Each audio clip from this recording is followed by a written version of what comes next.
Good morning, and thank you very much for joining us. I am Yori Folarin. Well, you're at home. That means because it's a holiday, the 29th Democracy Day. This gives us an opportunity to, evaluate as much as we can in 1 hour the progress so far of the PMB administration, President Muhammadu Buhari's administration. As he is recuperating in the UK, Vice President, Acting President Yemi Osinbajo is in charge, and everything is going well from the point of view of the administration and the continuity of governance. Now, my guests this morning, Dr. Chima Naji. He's a lawyer and good governance advocate. It's been quite a while. Thanks for coming, Chima. Thank you very much, and good morning, Nigerians. Indeed, thank you very much. Right next to him is Mr. Yemi Makbadiru, a strategy and governance consultant. Good to see you again, Yemi. Good morning. My pleasure to be here again. Indeed. And certainly, in no means the least, Abdul Aziz Hassan Sani. He's a communication a professional and opinion molder. Thank you very much, as always, for coming on. Thank you very much. Good morning, Nigerians. Indeed, it is our pleasure. Chima, I'm going to start with you. We have precious little time, and so we're going to try and squeeze every last second that we can. As they say, let me just do a revert to the cliche. The glass, half full, half empty. Yori, you have just touched a sensitive point. You mentioned how controversial that is, but I will try and say that in the circumstance, it's a mixed bag. Okay. It's a mixed bag, and you see, perception is a very strong factor. Perception, not only what you see, but what you feel. If you have been scratching me where it does not itch me, you have been dispensing your effort and so expect some award or accolade. But for me, you have wasted my time because you are not scratching me where it is itching. So that is the way to look at all this. I hear you. Thank you very much. But yes. Let me just continue with you. But Buhari, when he came, was concerned in the main, if you were to distill it all down, reduce corruption, improve security, and what's that last one? Revamp the economy, take care of the economy. If we're to use those three. Yes, the security, if we define it from the perspective of Boko Haram, the fight in the northeast, a significant lot have been achieved. Even though, like the governor of Borno State said that it was not defeat, but that they have been degraded. Terminologies, because he's in the theater, he probably may have a point. Economy, well, if you tell me that people in Sheraton had just had a sumptuous lunch and I have nothing to eat, you told me a story. That is a story. So a lot of Nigerians are struggling. In fact, poverty appears to be walking on 4 legs. The numbers that are being bandied may be true, but we know statistics for what it is. Then in the area of corruption, I have always stated that we have had a lot of problems. We have not been able to effectively define what corruption really is. Corruption is not just an economic term. It's not when you steal money that you have committed corruption.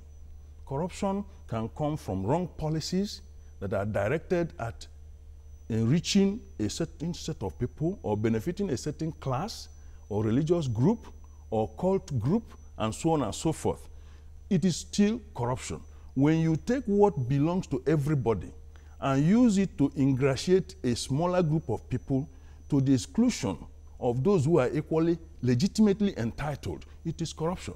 So nepotism, religious bigotry, ethnicity, all these things are corruptions, forms of corruption. It's not only when you have stolen 10 million naira or 10 billion naira and what have you. There are still a lot of arguments out there, legitimately or otherwise, that some people who are being targeted belong to a certain class of people. My reaction to that is that once you have stolen, you are culpable. Leave the next day for those who will go after those who have been left behind. But let's deal with you. Quickly, if you have a road that is marked one way, you may have traveled that road 5 years doing the wrong thing. One day police is doing a check and you are caught. You cannot be heard saying that I have been going through this way. Look at even that Okada or that 504. It is going that police will tell you, let me finish with you. Indeed. Then I'll go after the other. So that is my answer to that one. Okay, I'm But we need to be better coordinated and clearly define what we mean by corruption, so that we have a holistic agenda on solving it.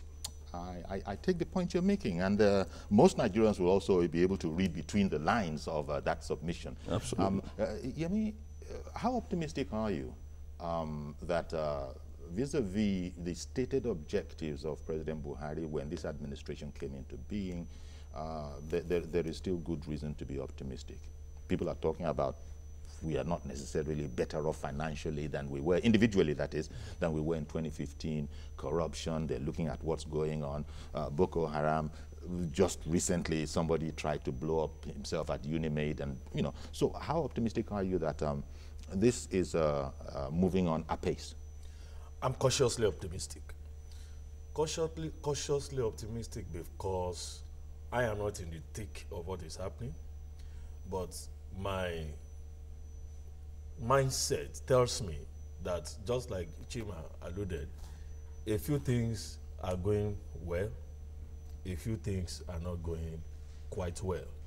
And there may be several explanations for why those things that are not going on well are not going on well. We may come back to that much later.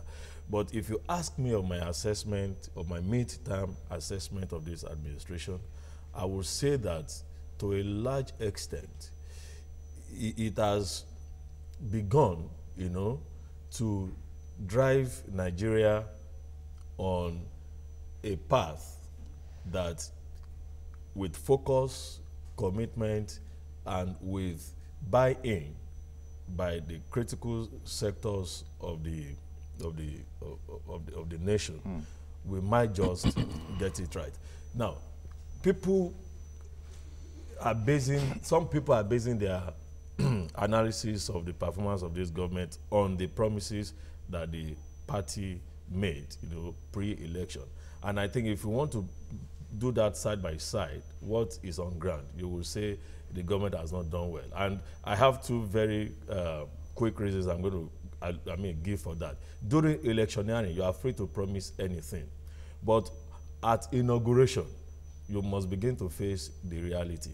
If you examine the inauguration speech of President Muhammadu Buhari and you place it side by side, the inauguration speech of President Addo of Ghana, you will see a marked difference. Addo promised change just as much as APC promised change.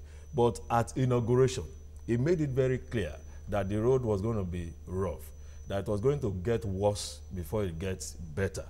But the current administration, I think, got it wrong. The speech writers, those who articulated, strategies and policies for the government, did not get it right ab initio. And so there was this very high expectation from Nigerians. Unfortunately, things began to nosedive.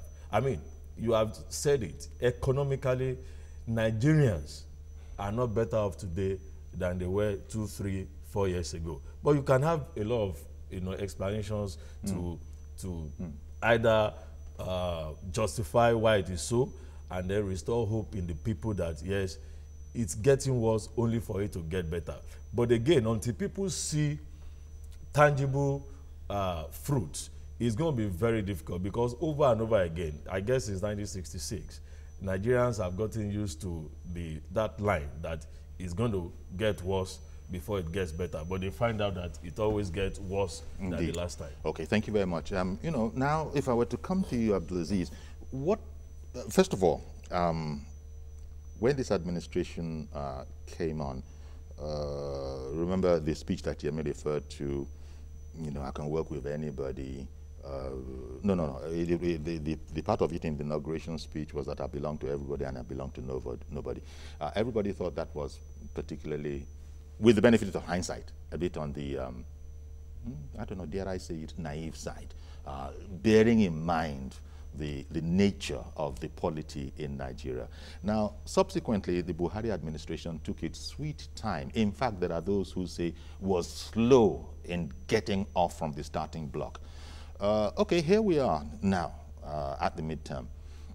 Do you think that now that we have something of a team up and running, even though it was late, we're suffering now, perhaps because of that, but the worst of that is over and it can only get better from now on, do you think?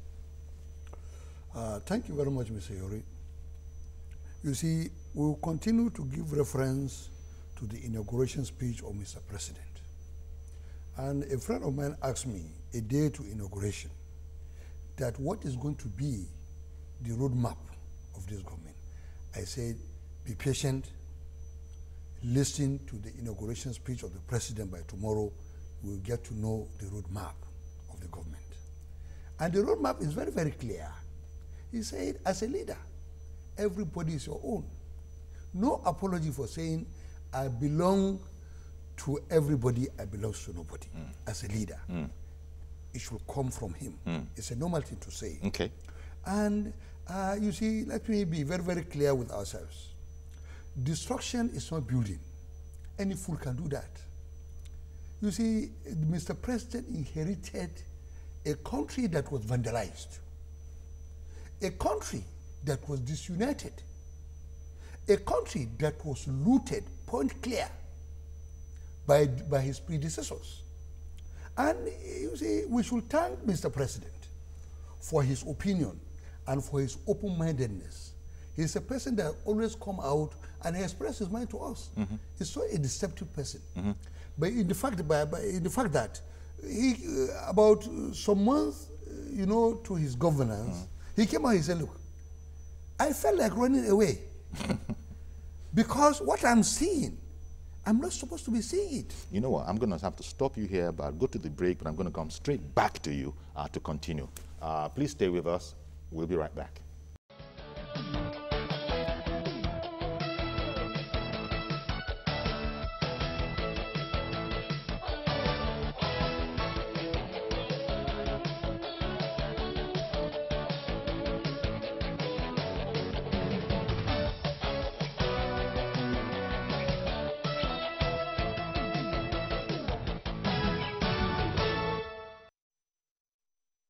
Welcome back. It's the Democracy Day edition. We've got Mr. Yemi Makwadirun, Dr. Chima Naji, and Abdulaziz Hassan Sani on the set. And you were saying before we went, you were explaining about Buhari inheriting a country that was economically on its knees. Additionally, for the first time since 1999, we had a ruling party that was at war with itself. Please continue. Mr. Yori, we should appreciate Mr. President and some of his cabinet members, from vice president to the ministers, for what they are doing now. Let me be much more particular about Mr. President. You see, ruling in Nigeria, ruling a big country like Nigeria with diverse interests is a very hard thing to do. And he gave a kind of confidence. A leader is supposed to be a person building self-confidence in people. There are certain things. But you can't do that without money. And look at what the oil prices did to that sense of confidence. You know what. You see, Nigerians, we are all participants. Mr. President is doing his own, we are doing our own. Do you know that because our economy is a dependent economy, we import almost everything, including toothpick. When Mr. President came, I think we have stopped the toothpick. We discussed something here about foreign exchange. You can see now the intervention of government in it. You see, government is about maximization of objectives. It's not about maximization of profit. It's not a business venture. And Mr. President is giving you confidence. You can have whatsoever proposal, you can have a lot of submissions, you can make a very good presentation. But let me tell you, when it comes to implementation, that's where you see the confidence coming in. Everybody knows General Muhammadu Buhari is a confident president. He calls a spade, and he goes for what he wants. Okay, I'm going to come back to you, but Chima, this confidence, whereas it might be felt by some, especially in the urban areas, because if I look at a center like Lagos, for instance, there is no Saturday that there are not at least 100 Owambe parties. Nothing about austerity is in the air at all. Considering the plight we are told that we are in, you still see opulence all over the place, even in State House. There doesn't look like there's an emergency, really, an economic emergency. Doesn't look as if we've cut our coats to any particular kind of cloth. What do you think is going on there? As people are shouting... What is going on is like the way we are sitting down here. If we say one or two words, many more people are likely to hear and see us. There are the silent majority. The silent majority that will never, ever be heard. But that doesn't mean that they have no opinion to express or they don't have any pain to complain about. That's why you see opulence in certain high places to mask the reality of what is going. If you just simply drive across Ojota, you see a particular then go site. down towards Djibou. That's all you need to do. Don't go to Orile, don't go to anywhere. And you would have written a textbook of poverty. And don't go to Niger State, where I understand all sorts of jets were landing recently. Exactly. So what I'm telling you is that poverty is not pretense. Don't ask me about why or what responses. The reality is poverty. And when you add abject to it, to clearly portray the level of it, abject poverty, the one that walks with two legs, wearing trousers. That's not the one that you say, I am doing 001. Because you are sure that if you manage the meal time, you can get a balance on 010. Then when you have taken 01, then you go and sleep for the other O so that it will have effect to carry over to the other day. What we are saying is that there's no 1 in any of the O's. And what kills people is not death. It is hopelessness of your situation. Either that you have a disease that you think you may not survive. You're already dead, because they say that hope is like a lily. It never perishes, but yet it is the last thing that leaves a man. The moment you become hopeless in a situation, you can't do anything again. But thank God, the one thing that Nigerians do have, they say they are incurable optimists. Optimism can be chipped on. It can be tinkered on.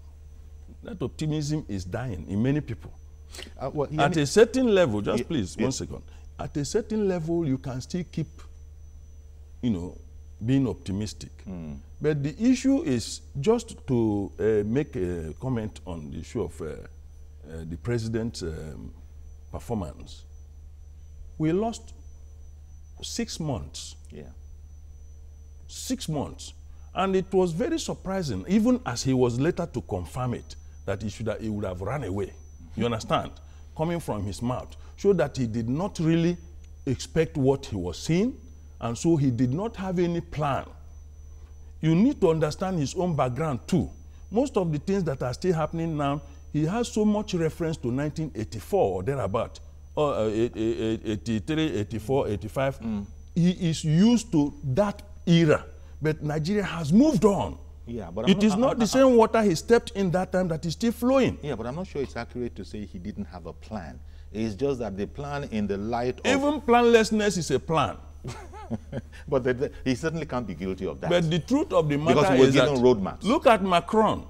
Yes. The guy in France. How many weeks?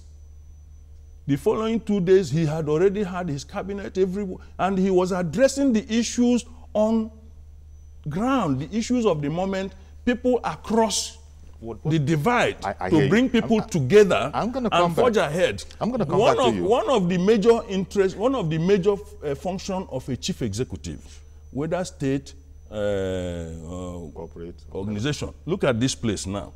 Tinubu is not a journalist. But when you see the organization, he has been able, even in his own governance style, to find people who could do what, when, and how, and galvanize them into a team to move through his vision. That is what leadership is about. Okay. Yemi, we were told about, we've been told that, look, things are tough, very tight, the economy was in shambles, but things are getting better. In fact, it's saying that we're being told that we're coming out of the recession. Yet, the poverty that Chima was talking about cannot be denied. Things are nowhere near where they could be in the minds of most people who voted for the Buhari team.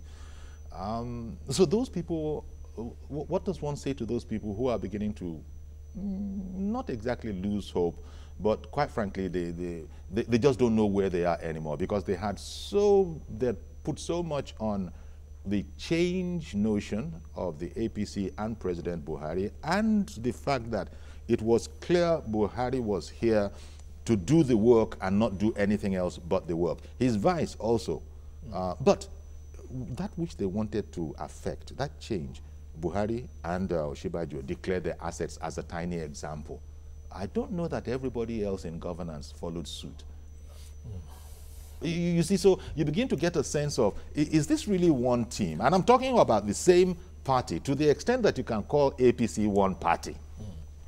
Well, for me, let me just try to, in my 2 minutes, straddle all the issues that we have now. Now, Chima raised some fundamental issues, and if you remember in my opening remark, I said there are 2 major issues that were of concern to me that apparently made the government to look like it didn't really have a plan. The first one, I said it, was the inauguration speech, which was all filled with promises without preparing the people for the reality. And the second one was a tardiness in forming a cabinet. See, there are 3 major functions of a leader. You think tardiness? Yeah. Because the notion we were given at the time was that we're taking our time because we want the right people in place. Well, and then when we saw the result of all of that after 6 months, people are saying, is this it? No, Exactly. I was here to say, well, until you see the outcome of a strategy, you may not be able to say it was the right one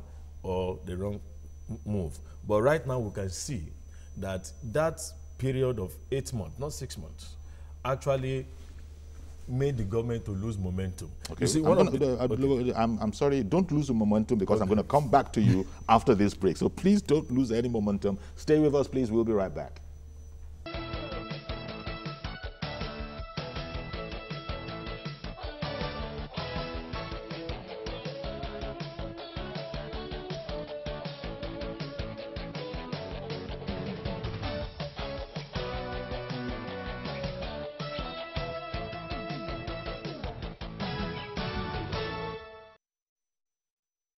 Welcome back. So Yemi Makwadirun was speaking before we went to break, and he was exploring the idea that we might have lost crucial momentum in the 6 to 8 months that it took the Buhari administration to get its act together and have a cabinet.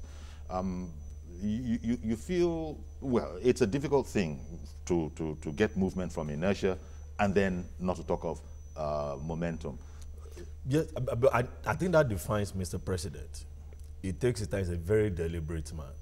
But the good thing about him is that he's very focused. And it doesn't really matter how much noise is going out there. If he believes in a cause, he pursues it. And that is one of the hallmarks of a leader.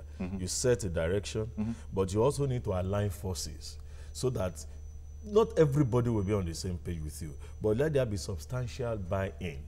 And I think to a large extent, the government has done average on that. But on the issue of momentum, the government lost momentum, but thankfully, there are a lot of technocrats in that government. And the acting president is certainly not the least of them. And they have been able, actually, to refocus the government. Okay. And if you observed, you hardly find any minister or any top functionary of this government talking to defend anything. They just focus on what they're doing. They promote, even when people said there was no plan. Because I know there is a plan. I happened to have a modest input into into that plan. The plan is there, but the president also must have his focus based on the plan, the grand plan that is on ground. And I think to a large extent, you see, the momentum is coming up again. But what remains to be seen is whether the next 1 year we'll begin to see some dividends, you know, of this plan.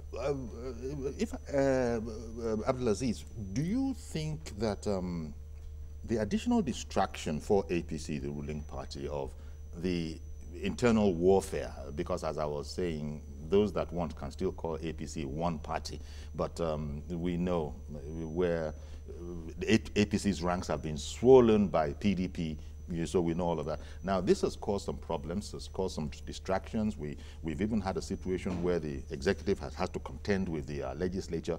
How much do you think that has helped or hindered the efforts of government? I would always say it because I'm an unapologetic follower of Mr. President, and I'm not sycophantic about it. I follow people based on principles. I follow him because I believe in him. I don't believe in him because he's a Muslim, or he's from the north, or he's an Hausaman, or he's this, he's that. No. I follow him because of his past records and uncompromising attitude towards fighting corruption in Nigeria. And that one is an open record for everybody to see. You see, we should sympathize with Mr. President. You see, I'm talking about the problems yes, the democratic government. The divide within the APC. Yes, yes. You see, when the president came in, my sympathy goes to him. And all unbiased-minded Nigerians, their sympathy should go to him. Because the first time he came in, the party was hijacked by PDP. We had a distraction of the leadership of the House. And in democratic governance, whatsoever you are going to do, your clearinghouse is the National Assembly. And the first problem is National Assembly. You can't appropriate anything without National Assembly. And we knew the National Assembly was put together by PDP to sabotage the effort, the patriotic effort of President Muhammadu Buhari. We know it very well. The Saraki, the Dogara, we knew how they emerged. And we knew the power behind that are propelling them up to tomorrow. It's a very clear thing. And there's nothing anybody can do about that. No matter how well-intentioned you are, when somebody is holding the key to the safe, there's nothing you can do. Okay, so there's that problem to also, or shall we say, challenge to also contend with. It's a serious challenge. While everything else is going on. Let me now bring in our first caller, Mazi Okoroafo in Arochukwu. Good morning, sir. Good morning, sir. Good morning, sir, Yuri, and our guest. Happy Democracy Day. Happy Democracy Day. So, tell me what you're happy about in the progress of democracy in our land. Yeah, thank you, sir. All of us, we thank God for today. 18 years of democracy and 2 years of the present administration. Sayori, Nigeria is a rich country. 10% in control of the economy. 90% suffer the effects of the economy. Depression, aggression, violence, greed written on the faces. But we have to thank God for today. And I thank the governor of Lagos State, he has tried. Rivers State, he has tried. Delta, they have tried. But the rest, they should try as much as possible and deliver the dividends of the government, because people are supposed. For this president, they're supposed to pay workers. Those pensioners, let them try and pay them their money. Not some of them will tell them that they should go and write their dead warrant. This is money meant for the people that they serve for it and they need it. Thank you very much. Have a blessed day in Lagos. Indeed. Thank you very much, Mazi Okoroafo. Money is going to be very, very important because the economy, without money, you can't do anything. This administration actually has found itself in a position of having to bail out states. As you know, states were getting to be comatose. They couldn't pay anything. They couldn't pay salaries. It's been a very bumpy ride. Yet people still want results. Power, there is no NEPA. You know, it's not happening. Transportation, the rail line, well, it hasn't become ubiquitous yet. All those things that people thought would show a better life just haven't happened yet. But before you launch, I think they're trying to tell me someone else is in. Mr. George in Ikeja, good morning, sir. Good morning, Uncle Yori. Thank you for calling in. And good morning to the panelists. Good morning, Mr. George. Well, Uncle Yori, when I hear people give a broad definition about corruption, it makes me laugh. We all know what corruption means. Corruption is anything that is wrong. The aspect of corruption that President Buhari promised to address is that of stealing of public money, misappropriation, and diversion of public money. So it's not that we don't know what corruption means. When you look at the situation, Alaji Hassan has said some of the things I wanted to say. The fight against corruption is the main thing that the president came to address. I, for one, came out to support him because of that. Because before him, no other president came out to say, I want to fight corruption. Now, in the process of going about it, his party, the people that they are supposed to be working together, because some of them are corrupt, they couldn't get their cooperation. Many of them did not cooperate with him. If you look at the situation today, there is no strong opposition per se. The opposition that we have in politics is APC itself. Look at what they do in the National Assembly. Everything they are doing there is aimed at frustrating the work of the president. So if you look at all this and you see that there is still some semblance of performance, you have to give him the praise that he deserves. Almost all the people around him, you can say 8 out of 10 are against him. Where is the Iron Man that can really perform under that kind of situation? So the situation calls for understanding. As far as I'm concerned, he has done well. Thank you very much, Mr. George, for calling in. Appreciate your call. Those things that we yearn for, more roads, better transport, rail line, better NEPA supply. Those things haven't happened. Most of the things that you are talking about are manifestations of good governance. They escalate when there is good governance. And good governance is not by wish. It's hard work. You must have an all-inclusive governance process and structure in which, like God created man and woman with legs, hands, fingers, small and big, all of them must be deployed by that person who has the privilege of having them to fend for himself at the control of the head.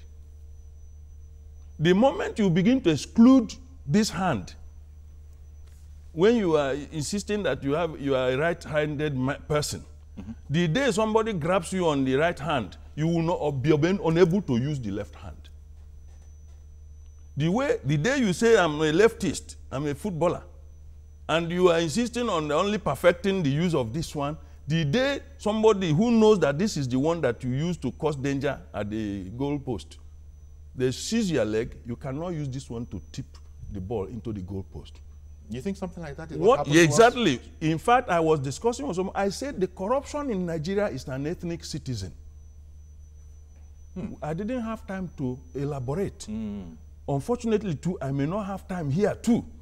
But there is somehow some kind of rivalry on the national cake. Like when you say party is going on everywhere. There is a bazaar. The basin of rice is here. Everybody is grabbing and putting into the bag. Those who have access to that bazaar have collected so plenty. So the basin of rice is empty. You understand? And the rice is with the people who have grabbed it. Oh dear. So they cannot easily be unison. Be dispossessed. Using the left hand, if you get my drift. I do. Mr. Additional, let me bring you in Ojo. Good morning, sir. Good morning, Uncle Yori. Thank you for calling in, sir. Good morning, Uncle Yori. Please go ahead. We can hear you. Okay. Uncle Yori, good morning to your guests in the studio. Okay. And happy Democracy Day. Well, I'm glad you think it's happy. To be frank with you, Uncle Yori, I want to hinge my point majorly on the issue of the insurgency in the Northeast. And I must tell you that the present administration has done well in issue of containing the rapid ways in which insurgency were killing our people in the Northeast. Because as of now, as of today, if we are to judge by the past administration, and we will score the government well for that. Because now peace are beginning to return in most of the local government that the people were chased away from their community.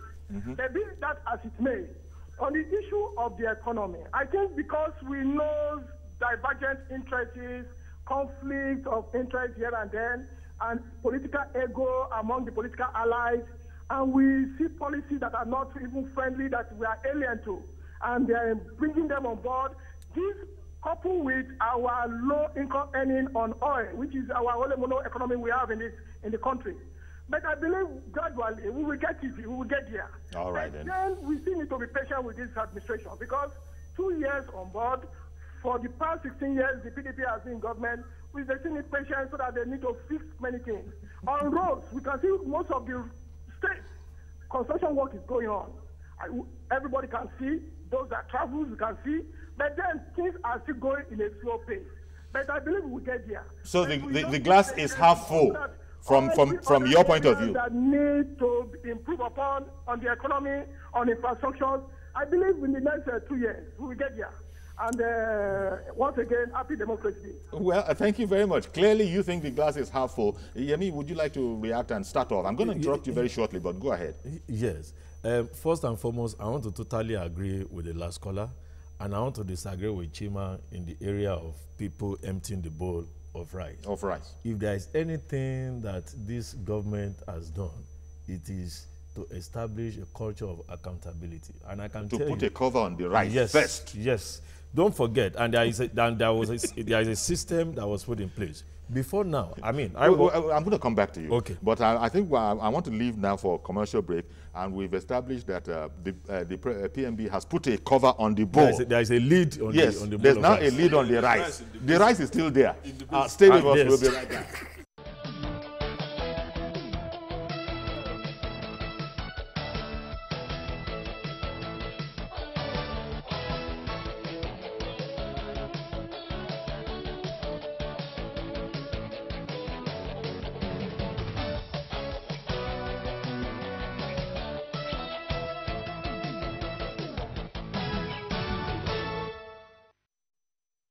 Welcome back. I don't know how time is flying, but that's what we have. Yemi, you were our analogy about the bowl of rice and all of that. But the long story short was that people helping themselves indiscriminately to our national assets. Yes, because the bowl of rice is a metaphor for the treasury. Yes. I think there is a lead on the treasury now. Obviously, there will still be some leakages here and there. TSA and all of that. But with the TSA, it's difficult now for monies to be misappropriated indiscriminately in the scale that we have had, in the past. And I know there are people who chose to just be contractors now rather than be in political office, because they know they don't have that unhindered access anymore to the public till. And that is a major plus for Mr. President. That is just from what we're hearing, some of them. But Abdulaziz, there are people who are thought to be, they are still there. They are still doing what they used to do in spite of everything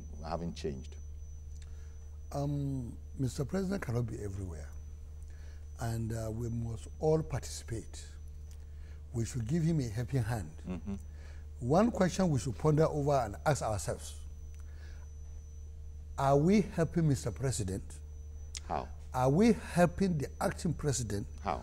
In our own ways to fight corruption? Because corruption begins in our bedrooms. How many people were able to fight the real corruption in their bedrooms? Very few people. And let me go back to Dr. Enaji. He said it earlier in one program about this bowl of rice, this and that. Yes. This chop I chop, we are no longer in chop I chop era. This chop I chop is what is hindering progress. What is hindering? What hindered progress? What is hindering? Is a process. It's a continuous process. What is hindering the infrastructural development? What is killing the education sector, the health sector, the whole well-being of Nigerians?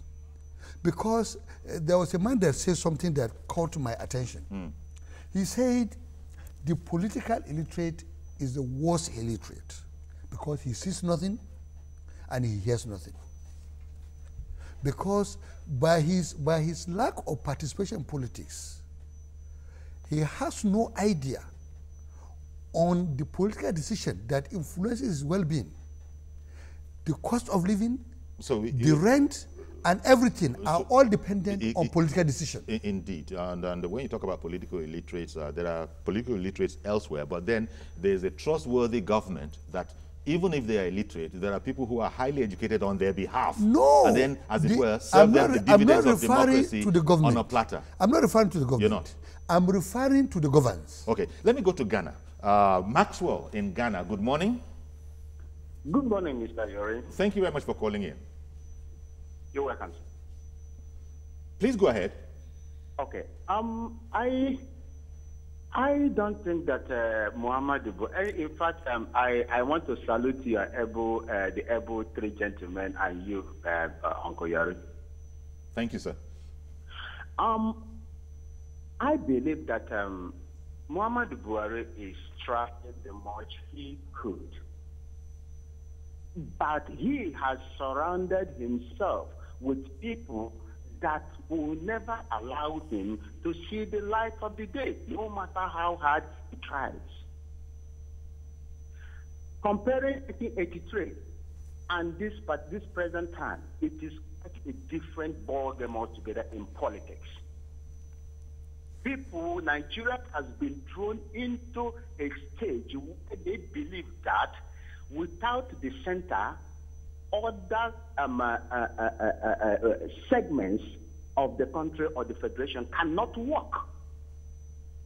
Nigerians have been made to be lazy from immemorial. That is the corruption. That is the manifestation of what we are seeing right now that is happening. If you don't steal, you cannot make it. And few people are stealing, while the majority of Nigerians are there suffering in abject poverty. That is exactly what is happening in Nigeria.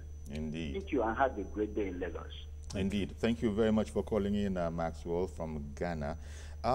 When Abdulaziz Chima, when he referred to what have we done individually to help this effort, well, I wanted to use that as a platform to ask, there's a sense in which he's right. Everybody wants government to eschew corruption and, and do what they need to do. But how much do you think we, the people, have actually, in cooperation, changed from whatever it is we used to be that was unsavory now? Let me tell you, government is not so much about morality. It's not so much about moral appeals. That's why you have coercive instruments. Okay? When they say carrot and stick, majority of Nigerians are very good people. Ordinarily speaking, very good people. If you want me to put a tag, I could say at least 80% of Nigerians are very good, and they're also good followers. If you want reggae, they will dance not only reggae, they will add disco to show you that they are good followers. Okay. Now, when you lead by example, you will get a number of people who will follow you, but there will be some deviants, statistically significant, deviants, and that's where the stick comes in. You should be a knowledgeable leader. One of the hallmarks of leadership is knowledge. 2, passion to apply that knowledge to find solutions to problems. 3, patriotism, to see the entire nation as your constituency. One moment, please. Thank you very much, Chima. Yes. On those indices that Chima just raised, what's your assessment here? I mean, that the key people are indeed changing in this direction? To a reasonable extent, yes. And I must tell you, there is a quiet, silent revolution that is going on in Nigeria. Go to offices, public offices especially. There is, the mindset has changed. Yes, the poverty is pervasive. Even those who used to be comfortable, who still have their employment, they still have their income, they know they have a lot of weight to carry now. A lot of people depending on them. People are rejecting phone calls towards the end of the month and the rest of it. So everybody feels it. But the truth of the matter is that in all of this, there is this dint, there is this glimmer of hope that people still have. That we have exemplary leadership, and that with focus with, and that's why people are praying for the president. I am one of those praying for the president, that he recovers and, you know, spearheads this. Get back on the beat. Yes, this change, you know, that is taking place. It won't arrive in one day, but I think if we can put the fundamentals right, then we can begin to lay the blocks and people will see results. Abdulaziz, take for example Lagos. Lagos is one of the states that is celebrating 50 years anniversary right now as we speak. But arguably, depending on who you ask, but most people say that Lagos is on track. What's the difference there? What's the difference there vis-a-vis challenges of the rest of the country? On track like how? In every respect. In every respect, yes. actually. Why is Lagos working that cash? In good governance. You know, let's just yes, good governance. Yes. Thank you. Lagos State is a macrocosm of Nigeria. You understand? I wish to thank the leadership of Lagos right from the inception of this democracy, recent democracy, from 1999 to date, from Ashwaji Tinubu to date. You see, they have something. What makes Lagos State different these days? They have a very buoyant financial base. That's number one. And they have a very good plan, patriotic plan to put things in place. And they have the full cooperation of the State Assembly. Unlike the federal government, where we are having problem with the Senate, our clearinghouse. You understand? And every state in Nigeria look up to Lagos as a pace setter. I could remember there was a time the former minister of federal capital come to Lagos during the time of the son, Fashola's time. The governor of Kano State, Rabi Musa Konkoso, came to him that, please, tell me how you did the wonders. You understand? That means the Lagos is working. And our leader also wanted to work, but people are holding him not to work. We should all rise up in unison to fight the enemies that are against Nigeria. So the populace, and actually we've run completely out of time, you won't believe it. The populace seems to have been indicted here that we're edging our leaders to get on with change while we ourselves are reclining and not changing. Just a few seconds. Yes, just even 5 seconds. Yes. Lagos is only a microcosm of Nigeria politically. Okay. But in terms of the drivers of both the politics and the economy of Lagos, there is knowledge, there is passion. They see Lagos as their constituency. There is no chicanery going on. And therefore, well, not as much. They command, not as much. Not as much. Not as much. Not chicanery. visible, destructive chicanery. Okay. Therefore, loyalty of the citizenry, the buy-in is palpable. Okay. Chief, 5 seconds. Okay, yeah, 5 seconds. You are not measuring it. Yes, to 5 seconds. add to him, 5 seconds. strategy. There is a strategy in place in Lagos since 1999. And Abdulaziz 50 years started it, so it doesn't knowledge. need 5 seconds. Abdulaziz started it, so it doesn't need 5 seconds. But okay, take your 5 seconds. Yeah. Nigeria is a very good country to govern, and we have good people in Nigeria. But let me tell you, let us be sincere. Let us have sincerity or purpose. When we have it, everything will fall in place, and there will be a better country for all of us. In other words, deaf to chicanery. Okay. Yes. Thank you. Thank you very much, Dr. Chimanaji. Thank you very much, Mr. Yemi Makpadero and Alhaji Abdulaziz Hassan Sani. Thank you, gentlemen, for sharing your thoughts in these few seconds. That's what this 1 hour looks like. Yeah. Thank you all, gentlemen. Thank you. So that's our program today. We'll see tomorrow, God willing, when work begins properly. I'm Yori Folani. Bye-bye for now.